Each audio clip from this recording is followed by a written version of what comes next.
Apakah Anda melihat angka ini di layar Anda? Angka ini adalah 2 desiliun, yang berarti 2 diikuti oleh 33 angka 0.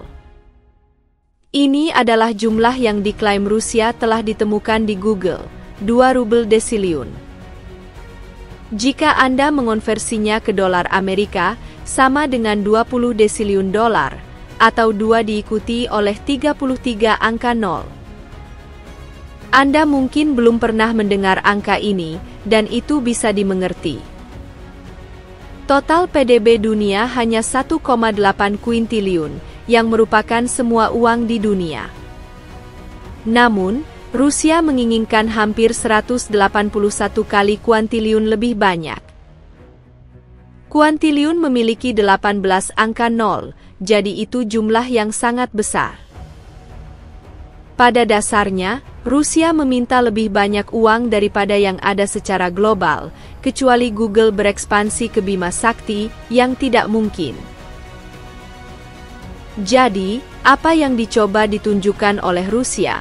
Situasi ini berputar di sekitar penyensoran YouTube terhadap konten Rusia setelah invasi Ukraina. Mereka memblokir media Rusia, dan tidak seorang pun dapat membela invasi, atau meremehkan pentingnya invasi tersebut. Tahukah Anda bahwa desiliun adalah angka yang sangat besar dengan 33 angka 0? Ini menunjukkan betapa keterlaluan klaim Rusia terhadap Google. Anda mungkin sudah mendengar beritanya, tetapi kalau belum, Rusia telah mengenakan denda yang memecahkan rekor sebesar 2,5 dolar desiliun pada Google melalui YouTube. Ya, Anda tidak salah dengar. Desiliun adalah angka yang hampir tidak dapat dipahami, terutama mengingat itu adalah denda dari pemerintah kepada raksasa teknologi. Untuk memperjelasnya, jika Anda menghitung dari 1 hingga 2,5 triliun dengan kecepatan 1 angka per detik, Anda akan memerlukan waktu lebih dari 80 miliar tahun, yang berarti lebih dari 5 kali usia alam semesta. Ini menunjukkan bahwa denda yang dijatuhkan sangat besar dan akan berdampak besar pada Google, YouTube, dan industri teknologi secara keseluruhan. Besarnya denda ini jelas menunjukkan betapa seriusnya Rusia menangani masalah ini. Kami akan membahas detail yang menyebabkan situasi ini, tetapi pertama-tama, mari kita akui pentingnya peristiwa ini. Jarang sekali melihat denda sebesar ini terhadap sebuah perusahaan, dan Google tentu tidak dapat mengabaikannya. Di Rusia, Google telah berhadapan dengan berbagai masalah hukum dan peraturan, karena pemerintah memperketat cengkeramannya pada perusahaan teknologi, menuduh mereka melanggar peraturan internet yang ketat. YouTube secara khusus menjadi sasaran, karena menghosting konten yang dianggap tidak pantas atau sensitif secara politis oleh pemerintah Rusia.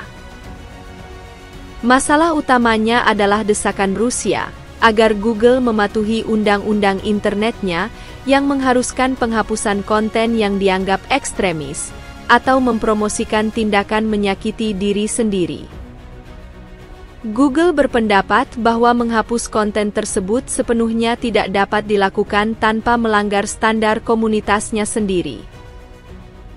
Sementara itu, pemerintah Rusia mengklaim bahwa algoritma Google berkontribusi terhadap penyebaran konten berbahaya dan menegaskan bahwa perusahaan harus bertanggung jawab lebih besar atas apa yang diunggah di platformnya.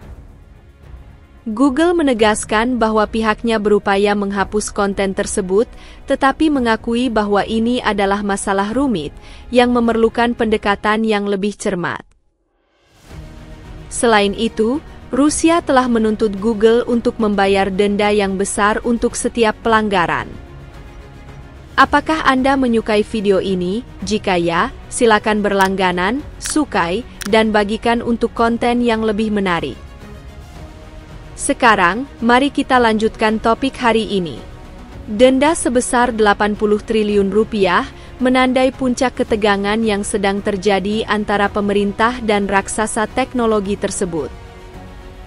Situasi ini menggambarkan pemerintah yang mencoba untuk menegaskan kendali, sementara Google menolak apa yang dianggapnya sebagai tuntutan yang berlebihan.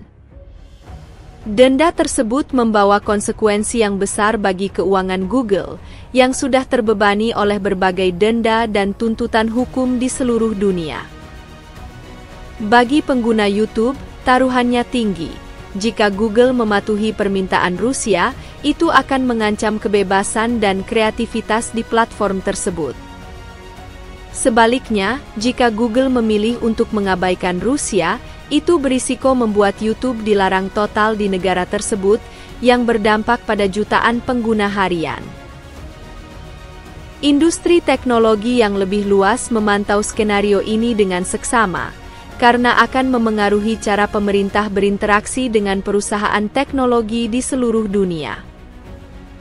Jika Rusia berhasil memaksakan kehendaknya pada Google, itu akan mendorong negara lain untuk mengikutinya, yang berpotensi menyebabkan internet terfragmentasi dan berkurangnya kebebasan online.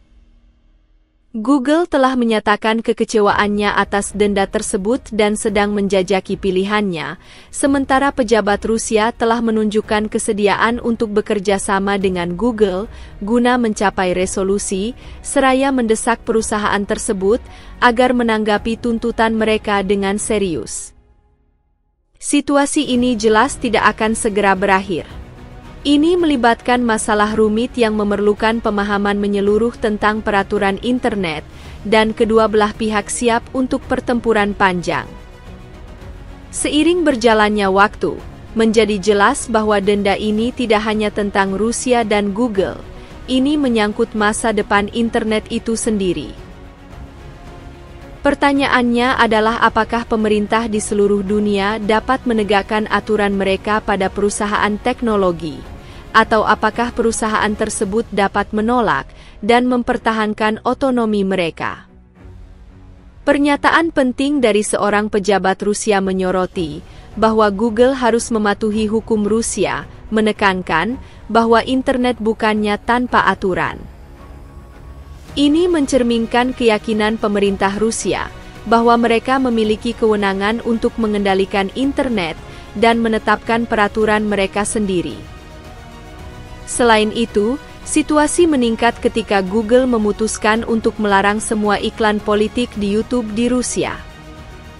Tindakan ini dipandang sebagai tantangan langsung terhadap pemerintah Rusia yang telah menghadapi tuduhan membungkam oposisi politik. Larangan iklan tersebut ditafsirkan sebagai upaya Google untuk menegaskan independensinya dan menolak tekanan Rusia, tetapi tampaknya hal itu hanya memicu kemarahan mereka. Pemerintah Rusia semakin menekankan kepatuhan terhadap peraturan, dan seiring dengan perkembangan situasi, jelas bahwa denda-denda ini tidak akan segera diselesaikan.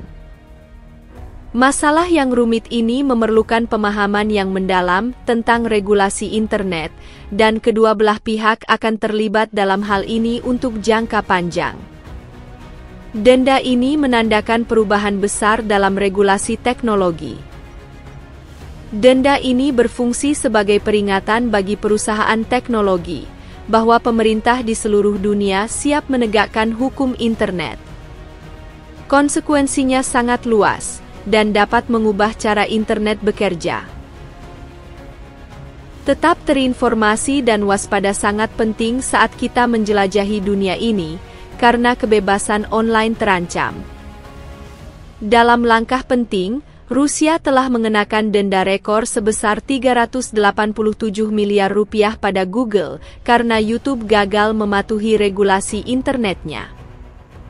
Denda ini memiliki implikasi besar bagi Google, pengguna YouTube, dan industri teknologi secara keseluruhan, menetapkan standar tentang bagaimana pemerintah akan berinteraksi dengan perusahaan teknologi. Situasinya rumit, dengan kedua belah pihak memiliki kepentingan jangka panjang yang dipertaruhkan. Apa pendapat Anda tentang denda yang besar ini? Apakah menurut Anda Rusia benar untuk melakukannya? Atau seharusnya Google menolak apa yang dianggapnya sebagai tindakan yang berlebihan? Bagikan pendapat Anda di komentar. Jika Anda merasa video ini informatif, harap ingat untuk menyukai, membagikan, dan berlangganan untuk mendapatkan video terbaru kami.